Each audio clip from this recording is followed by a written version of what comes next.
ঘোষণা দেই, তাহলে ঢাকা শহরে জামাতের প্রার্থী রাস্তায় নামতে পারবে না। সেটা সেটা জামাত হোক বা ইয়েই হোক, কিন্তু আমরা আন্দোলন সংগ্রাম করে এই জায়গায় আসছি, আমরা ভেসে আসি নাই।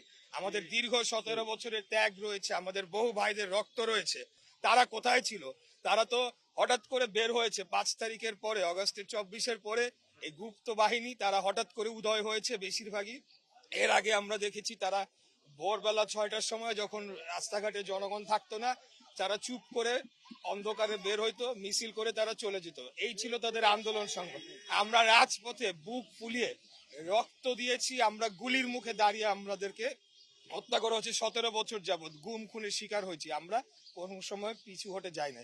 তাই এখন যেটা বলছে, তারাও জানে যে তাদের সব ঢাকা শহরের সবগুলার জামানত বাজেয়াপ্ত হওয়ার সমূহ সম্ভাবনা রয়েছে, এটা তারাও ভালোভাবে জানে। এটা কেবল তাদের নেতা কর্মীদের উৎসাহ জাগানোর জন্য তারা করছে। আর যদি তাদের অন্য কোনো চিন্তা ভাবনা থেকে থাকে, তাহলে বলে দেব যে ইলেকশনের অনেক আগেই আমরা তাদেরকে ক্লোজ করে ঢাকা থেকে বিতাড়িত করে দেবো, এটা আমি বলছি।